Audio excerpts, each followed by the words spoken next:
The year is 2001. Across the world, several events would transpire that unquestionably alter the course of human history, for better or worse. On a significantly smaller scale, such changes occurred within the entertainment world, the undisputed king of assuaging the ills of a grim new reality.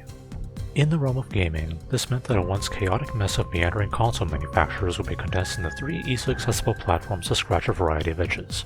Nintendo would get a heaping slice of the kid-friendly pie, Microsoft received the most experimental titles to prove themselves as the king of variety, and Sony became the go-to platform for general entertainment needs at a cheap price. As the market morphed into a more familiar triangular shape, publishers found that maximizing profits for long-running series would involve going third-party, with Sega being the biggest proponent of this when the Dreamcast was no more and their profit margins were nil. Other producers would follow suit once exclusivity deals weren't seen as a viable strategy long-term, with single-platform titles being mostly in-house endeavors for console manufacturers. Surprisingly, Crash Bandicoot is not one of these series.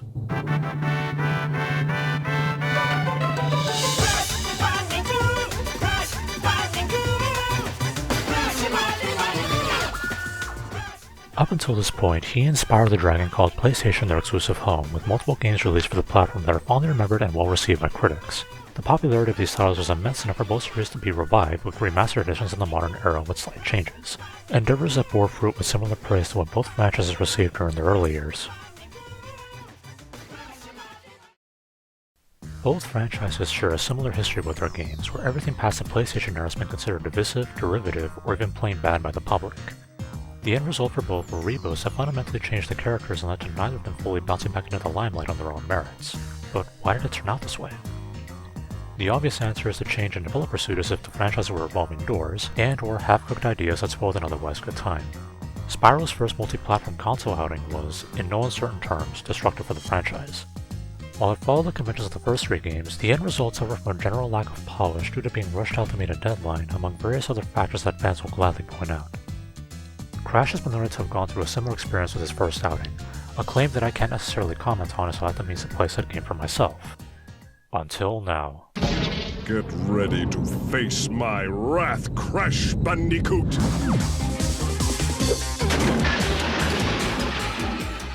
To preface what's discussed in the following paragraphs, I have never played a Crash Bandicoot game, much less the completion.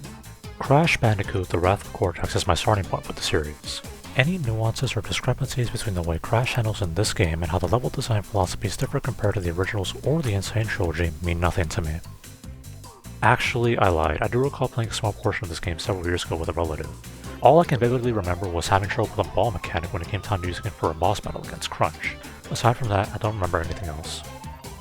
The intro sequence is great for getting the player up to speed if they have about 5 minutes to digest a slew of new information that's delivered via exposition. It's a little too convenient that Cortex's new super weapon requires several power sources to even stand up to Crash, when he's innately superior to the pea-brain marsupial in every way. I guess the punk military gear and cyborg arm cause Crunch to burn too many calories on a leisurely jog. I do appreciate how Uka Uka, this all-powerful floating mask of death, has the professional courtesy to dress down everyone in a board meeting instead of vaporizing the foolish imbeciles that bumble up his world domination plans time and time again. The elementals are a neat concept to tie each of the regions to specific themes, though their star-powered voices are a bit distracting in how they're clearly meant to evoke each celebrity's prior roles. In spite of this, it's not a bad idea and it adds flavor to the game as you progress through it. Graphically speaking, it's rough, even for the time. Crunch and the Elementals are probably the best looking characters in the game by far, with everyone else having either odd lighting applied to them or generally basic modeling that looks nothing like the idealized renders. This even applies to the player characters, surprisingly. Crash and Coco can and have looked better prior to this, so I'm not entirely sure what happened, outside of theorizing that the development team placed a much higher emphasis on the new villains in the game. The characters at least animate with some level of fluidity, so the end result is passable for the sake of keeping a fast pace intact. Each of the game's 5 worlds is home to a specific elemental mask and Dr. Cortex himself, with 5 levels and a boss stage comprising their contents. By default, every level has at least 2 collectibles that can be obtained, a purple crystal that's often in the player's path and required to unlock the boss fight of the current world, and at least 1 diamond cut gem obtained via destroying all the level's boxes. Some stages have more than one of these optional gems that are obtained via other means, such as clearing a quote-unquote death route located somewhere in the level, or completing another objective entirely. Clearing the game only requires that the 25 purple crystals be within the player's possession, meaning that rampant box smashing and deathless mastery of the levels is something only aficionados of the game should strive for. Naturally, I accepted that challenge. When I first started playing through the game, I didn't know what to expect. Crash's basic controls, while limited, offer a tight fluidity to ensure that the player is always in complete control of his actions. Walking and jogging are maintained at a constant pace, and the small burst of speed offered by the slide maneuver spice up what would otherwise be a leisurely stroll with the occasional Tasmanian double spin. The belly flop maneuver's only claim to fame is that it aids in the ever-prevalent sorting quest of destroying neatly organized crates scattered throughout the level. It's much too slow to be used for anything else, as enemies can easily move out of its way, and the recoil time is akin to waiting for the level itself to load. From what I understand, the Nintendo GameCube version of this game is comparatively rough around the edges. While the load times are standard for the time in CD-based games in general, the internal consistency in rendering fails to match up with the PS2 and Xbox versions. The game's frame rate jumps around constantly, which, combined with lighting and alpha sorting issues, causes the rough visuals to appear worse than normal. The porting team behind this version was likely unfamiliar with the GameCube and needed to rush in order to meet a 2002 deadline, cancelling out any attempts at polishing the visuals. Thankfully, the soundtrack is consistent across all versions of the game. Using what I can only describe as a Traveler's Tales genre of music, almost every stage has a unique track to itself that ranges from a booming synthetic orchestra to fast-paced electronic beats. Within the levels themselves, the tracks do wonders to add atmosphere and charm to the scenery Crash runs through. Jungle Rumble and Droid Void are perfect examples of what I'm describing, with the former being a mad dash through a dense rainforest, and the latter having Crash explore a cold, dark space station in search of whatever valuables are up inside. In general, each of the 5 worlds contain at least 2 core levels, while the other 3 either have a gimmick attached to them or use a completely different style. The core levels require Crash to run through the level in search of the purple crystal needed to reseal the region's elemental mask. I find that these are the highlight of the game, largely due to each one presenting a unique form of challenge and environment variety. These levels play like a literal 3D translation of the classic 2D Super Mario Bros. Games, with a hallway-like design that hardly ever branches off into different paths when running through them normally. It's a more simplistic gameplay style that I can appreciate, seeing as how Crash handles with a surprising degree of precision and dexterity given his informed lack of intelligence. One minor gripe with this approach is that some environments are detailed in such a way that they appear more open than they really are, resulting in me foolishly attempting them failing to divert from the path by running into invisible walls. It's an instance where solid area composition is at odds with the core design, though it's an issue that becomes less prevalent over the course of the game. The optional gem collection aspect aligns in more with the Donkey Kong Country sequels, where the objective to see the true onion requires the player to explore every available avenue to locate hidden collectibles, and to play with a certain mastery to reach the collectibles. This can be seen in the death routes that are scattered across the various stages, as simply reaching them requires a deathless run to their transported location. Failing to do so renders the transporter invisible, but once it's been accessed in a run, it remains there for repeat attempts. It's a fair practice seeing as how these optional paths are significantly more difficult to navigate than what the main level offers. Alongside these paths are the colored gem paths, so those require Crash to have one of the 5 special colored gems in his possession to access them at all. And then Crash learns to pilot a fighter plane. The platforming element disappears completely from these stages, as the objective for them is to destroy a set number of targets in order to receive the purple crystal and clear the stage. It's clear to me that Crash only now received his piloting license, as the way he's able to maneuver the plane feels amateur. He can move in all 4 cardinal directions, aileron roll, and fire a machine gun, though he can never be seen to slow down or make sharp turns of his own volition. It's a good thing he knows what a designated airspace is, at least. Otherwise, he'd fly all the way to the next level by accident. He also pilots a plane equipped with lock-on missiles at one point, though the controls are the exact same, so the charge-up timing added to fire projectiles at targets. It's overall a neat little distraction, and none of these felt overly frustrating to play through. And then I ejected the CD to play Super Monkey Ball. Somehow Crash ends up encasing himself in a ball and proceeds to run through an isometric track to reach his destination. His only recourse in this state is to move around and hope that his momentum won't unintentionally send him flying across the map. The comparison to Super Monkey Ball is a positive one in this case, as Crash handles remarkably well while in the ball. There were multiple instances where I could save myself from death by having Crash inexplicably run up a 50-degree slope away from the pit by holding the directional input for a while. Again, it's a neat diversion from the core gameplay and adds variety to the experience. DKC seeps into this game a bit more with the inclusion of minecarts. While not a significant portion of this game is dedicated to the vehicle, it technically appears as the main gimmick of a later level involving a one-on-one race. Crash is literally on rails during this part, where all he can do is influence the car to lean left or right to avoid danger or take alternate routes. There's not much to say about it beyond this, but I will say it's a decent enough transition to start off the final stage of the rock-based region. With the exception of the final stage of the main game, the intended last level of each region contains a vehicle or gimmick that transitions into the standard platforming fare. According to original design documents for the game, the levels in each world were supposed to transition from natural scenery in the first few levels to a full-on mechanical base operated by Dr. Cortex for the final stage. In that respect, it's a nice way to add subtle lore and world building to an otherwise simplistic stop the bad guy story. It also guarantees that the last impression a player has of each world remains within the context of Crash being a platforming action game. Once the 5 purple crystals in a region are found and their respective levels are completed, Crash is locked into fighting an enraged elemental mask and Crunch Bandicoot, both of whom proceed to combine their powers to win the day. A recurring theme in the fights is that while Crunch is using the power of the masks, he's functionally invincible. Crash needs to find alternate means to weaken him, which usually involves Aku Waku intercepting the superpowered Crunch in such a way that makes him vulnerable to attacks. The first fight is a rolling ball battle where the objective is to enchant a certain number of rocks with what I assume is Crash's good karma to cause a maelstrom of debris to knock Crunch out. All the while, Crunch encases himself in a rock ball and attempts to ram into Crash and the enchanted rocks to neutralize them, making the battle a constant struggle for complete arena control. This is one of the few instances where the health system behaves differently between the levels and the boss encounters, since the ball form normally utilizes the main game's one-hit system. To make the fight tolerable, Crash has a health bar not unlike the one used for the plane levels, a change I can appreciate because Aku Waku can't directly protect Crash during the boss encounters. Cortex! You are beginning to test my patience! After Uka Uka berates Cortex for failing to keep up his end of the deal, Crash decides to drive off-road in the jungle. For the purposes of a chase sequence, the Jeep controls just fine. I do find it a bit strange that it doesn't automatically push forward at top speed without holding down the accelerator, but this nuance is completely justified for a later level dedicated to it in a race setting. Both levels provide a contrast in the way box collection works in this game. Mercifully, Crash doesn't have to smash all the boxes in a chase condition because they'll be counted as destroyed if the enemy or object chasing him engulfs the box in the process. Most of the time, the game is forgiving enough to give these chase objects a massive hitbox that covers the entire screen. On the flip side, the race setting starts to highlight a major issue that applies to all the vehicles for the purposes of completion. Crash can't turn around while riding in most vehicles. The tractionless nature of the Jeep is a nice way to balance out its incredible speed when the objective is to push forward, but when it comes time to be precise, it leaves a lot to be desired. It made a later stage thoroughly hellish to fully complete, as the box layout for it involved a significant amount of stop and go to avoid swerving around the breakable collectible entirely. Someone should have told the development team that an occasional break from realistic controls would enhance a speedy destruction romp. I think it's time to go for a swing. The game often transitions between 2D and 3D sections while maintaining full analog control, a practice that can make side-scrolling sections slightly imprecise for the core platforming sections when using an analog stick. The swimming sections decidedly lock Crash to a strict 2D plane where he can swim and spin forward in all directions. By alternating between the breaststroke motion and the spin attack, Crash can maintain a high speed and maneuver underwater with a fluidity I wasn't expecting at all. He's no fish though, so turning has a slight delay.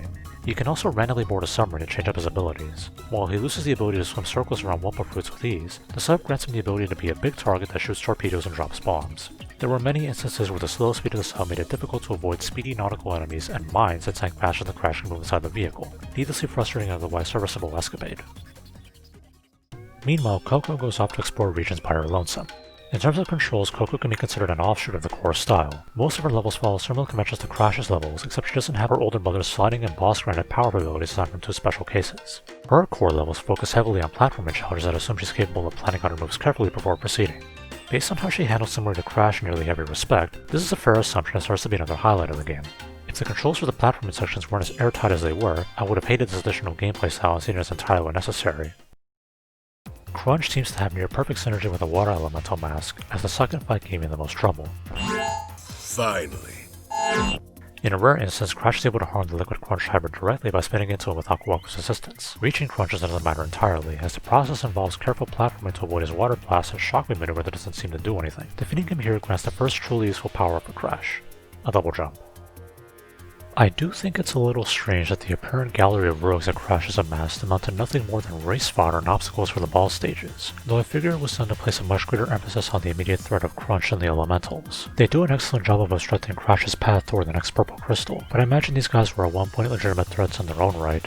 During the one race against these guys, the objective is to beat them all to the end of the track in order to secure the purple crystal. When racing normally, it's a fair challenge that's slightly maligned with the Jeep's poor traction and the uncanny blocking abilities that the AI possesses. Acquiring the box gem required a second playthrough of the level, seeing as how the crate placements are spread out and the Jeep's handling made any sort of precision a devil's job. It's one of the hardest challenges in the game that was the result of unintentionally clunky stage design and even worse vehicle handling.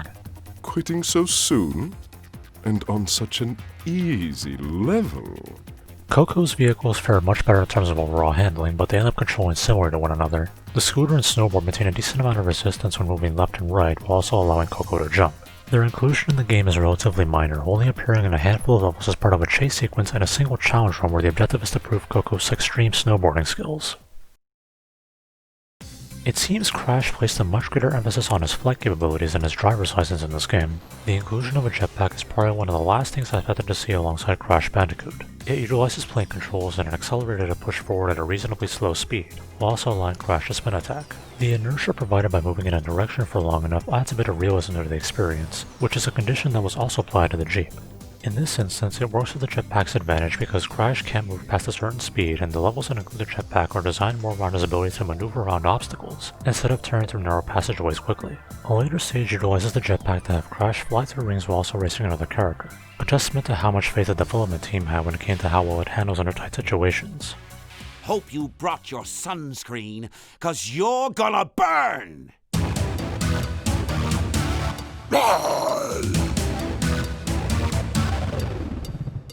Crunch proceeds to turn up the heat by engulfing himself in a blazing inferno to chase Crash down. The third fight is a chase for both Crash and Crunch, with the latter chasing the former until Crash hops into a modified battle mech that's inexplicably stationed inside a burning hellscape. Aku Aku enchants the mech with water that you need to spray on Crunch to deal damage, though continuously spraying water slows the mech down enough for Crunch to retreat back to the start. It's a clever way to introduce challenge in this on-foot battle, as Crunch constantly throws projectiles and the mech is unable to jump over them if it's spraying.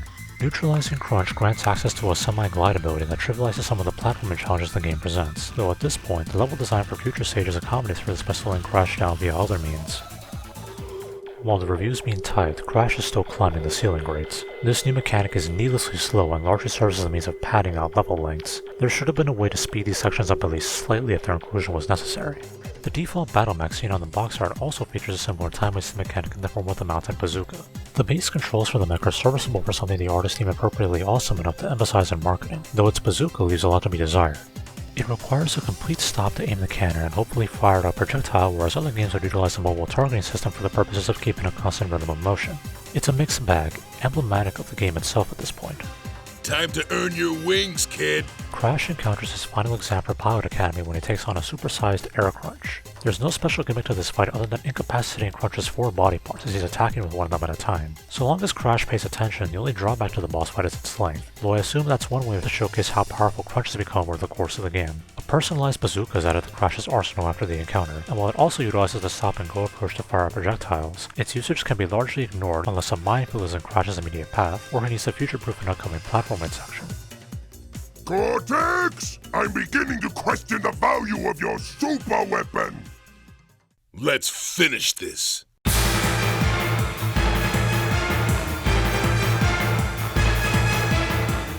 After acquiring all 25 purple crystals, Crash and Crunch have their final showdown while Dr. Cortex and Uka Uka watch from the sidelines. As always, Crunch uses the elemental mass to launch attacks and Aku Aku makes him vulnerable after he's exhausted some strength. This is the one instance in the game where the bazooka shots are required, as Crunch never jumps to the main platform and needs to be hit from a distance with some amount of speed.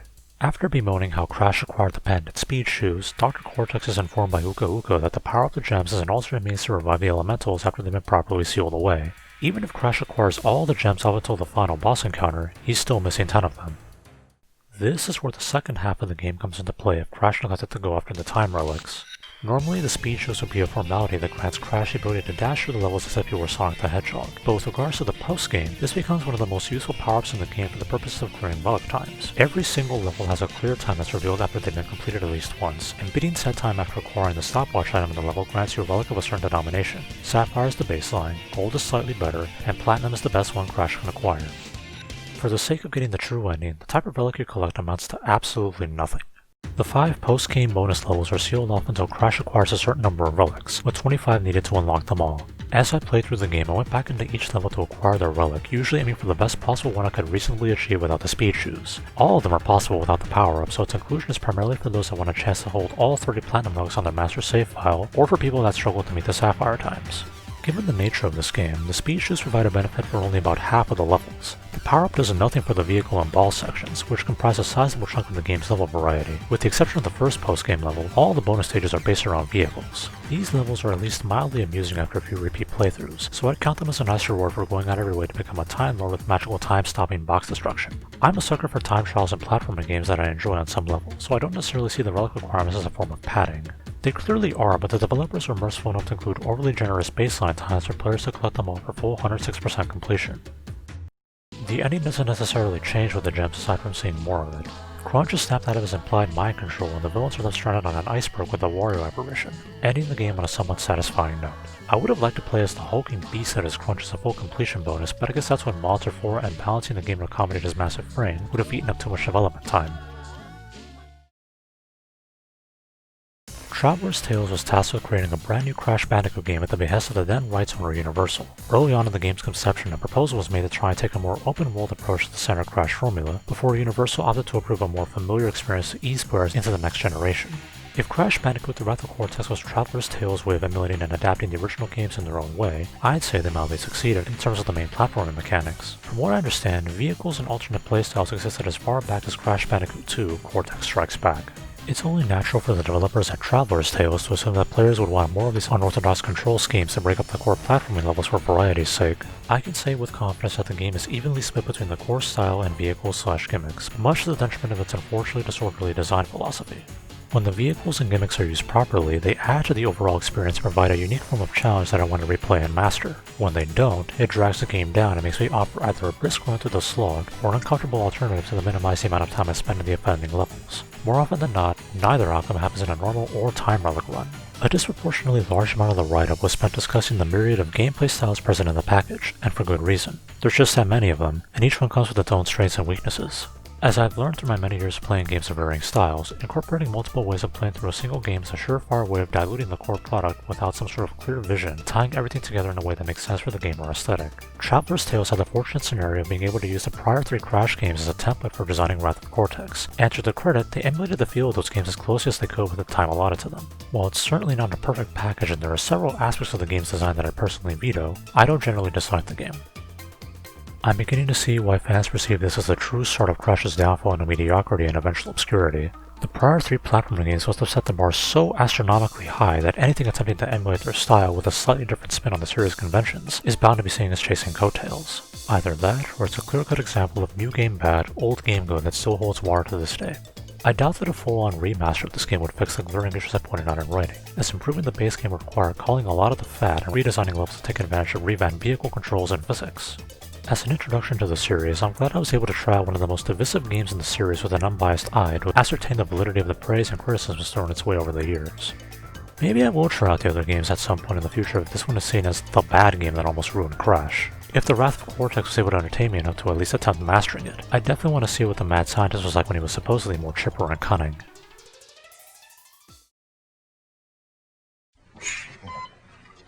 See what you got here. Does this hurt? Oh! Does this hurt? Oh! Does that tickle? You know what's funny?